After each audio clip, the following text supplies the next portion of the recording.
ট্রেনে চড়ে দেশ ছাড়বার সময় চলে এসেছিল। অতএব আজকে আপনাদেরকে স্মরণ করিয়ে দিচ্ছি, গণমাধ্যমের হাউস দখল করে, পদ পদবি দখল করে, নিউজ এডিটর দখল করে, হাউসের প্রোডাকশন চিফ দখল করে, সিইওকে দখল করে, নতুন নতুন বেতন কাঠামো চাপিয়ে দিয়ে যে বিএনপিময় গণমাধ্যম করবার চেষ্টা করছেন, আখেরে এটা সরকারের কোনো কল্যাণ বয়ে নিয়ে আসবে না। ইতিহাস সাক্ষী, বাংলাদেশের গণমাধ্যম সত্য কথা না বলবার পরেও 24-এ এখানে গণ অভ্যুত্থান হয়েছে। 24-এর সচেতন সাংবাদিকরা হাউসের পলিসি ব্রেক করে সত্য বলবার দায় নিয়েছিল বলেই সেই দিন সত্য সাংবাদিকতার কারণে সারা বাংলাদেশ জানতে পেরেছে আওয়ামী ফ্যাসিবাদ কত দুর্বল হয়ে গিয়েছিল। তাই আজকে এই দিনে বিএনপি সরকারকে স্মরণ করিয়ে দিতে চাই, যেই ভুলের কারণে আওয়ামী লীগ তলানিতে পৌঁছেছিল, যেই ভুলের কারণে গণমাধ্যমের ফ্যাসিবাদের কারণে আওয়ামী লীগের চোখে সরকারের চোখে স্থানী পড়েছিল, সেই একই স্থানই আজকে আপনাদের চোখে ফেলানো হচ্ছে। আপনাদের দালাল অযোগ্য কর্মহীন সাংবাদিকদেরকে বেয়াদব এবং তাদের পেশাদারিত্ব নাই তাদেরকে যেভাবে হাউসে হাউসে পুনর্বাসন করছেন, এটা দিয়ে এই শিল্প চলবে না, এটা দিয়ে এই গণমাধ্যম বাঁচবে না, এটা দিয়ে বাংলাদেশের আজাদীর পক্ষের লড়াই চলবে না।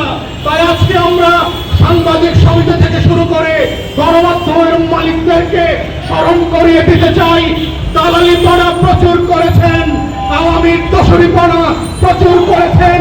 2 তারিখ 3 তারিখে গিয়ে শেখ হাসিনার সামনে গিয়ে চেষ্টায় করে বন্ধনা করে আসছেন, লাভ হয় নাই, হাসিনাকে বাঁচাইতে পারে নাই।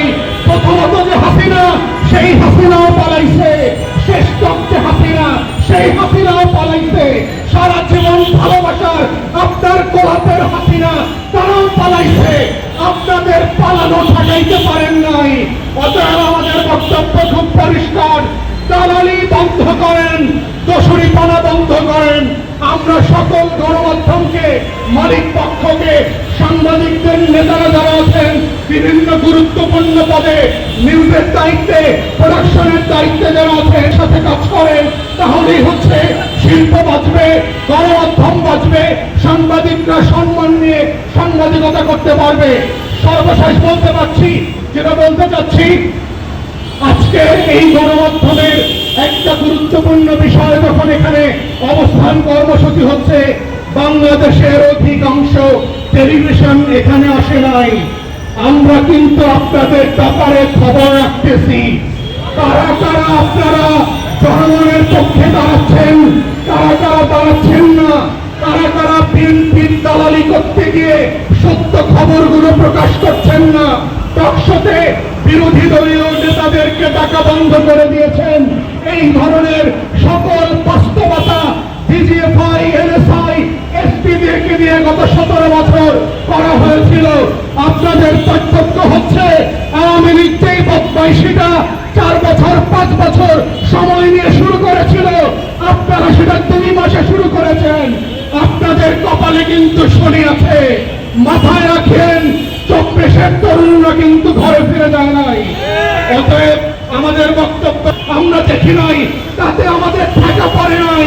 আমরা বাংলাদেশে ছিলাম, আপনারা আমাদের নিউজ কভার না করলেও, টকশোতে না ডাকলেও গণমাধ্যমের বিকল্প মাধ্যম শুরু হয়েছে, তৈরি আছে।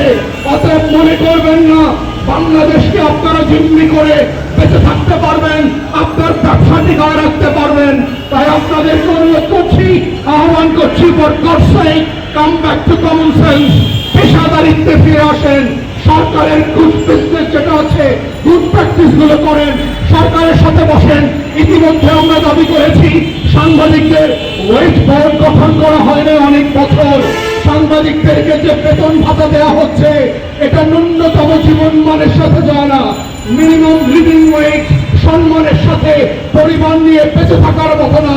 অথচ শিল্প মালিকরা যারা আছেন, গণমাধ্যমের মালিকরা আছেন, কোটি কোটি টাকা পয়সা এখান থেকে উপার্জন করছেন, কিন্তু সাংবাদিক যারা কূটকৌশলী আছেন, এখানে বিভিন্ন সেকশনে কাজ করেন, তাদের বেতন ভাতার কোনো উন্নতি হচ্ছে না। আহ্বান করছি, ওয়াইজ বোর্ড গঠন করতে হবে সরকারকে অবিলম্বে, এবং আমার সাংবাদিক কলাকৌশলী যারা আছেন, বিল্ডিং এর দারোয়ান থেকে শুরু করে, পিয়ন থেকে শুরু করে সকলকে সম্মানজনক মর্যাদাজনক স্যালারির বন্দোবস্ত করতে হবে। বলছি যে এই 4 জন সাংবাদিক ভাইয়ের জন্য আমরা আজকে দাঁড়িয়েছি, তাদেরকে অবিলম্বে চাকুরিতে সম্মানের সাথে ফেরত দিতে হবে। তাদের জন্য কর্তৃপক্ষকে জাতির কাছে ক্ষমা চাইতে হবে, ব্যাখ্যা দিতে হবে কেন এই আওয়ামীপনা আপনারা করলেন। যেই সাংবাদিকরা আজকে এই হাউসে আওয়ামীপনার সাথে জড়িত, আপনাদের 14 গোষ্ঠীর খবর কিন্তু আমরা জানি। মনে রাখেন না, আমরা হাওয়ায় বাস করছি। গত 17 বছর আপনাদের দালালির ইতিহাসও আমরা জানি। অতএব সাধু সন্তান পেশাদারিত্বে ফিরে আসেন, একটা হাউসকে প্রফেশনালি চালান, ডিগনিতে চালান, সম্মান মর্যাদার সাথে চালান, এবং এই সাংবাদিক ভাইদেরকে ক্ষমা চেয়ে অবিলম্বে চাকরিতে ফেরত দেন। এটাই হচ্ছে আজকের এই প্ল্যাটফর্ম থেকে আমাদের গণদাবি। এই গণদাবি রেখে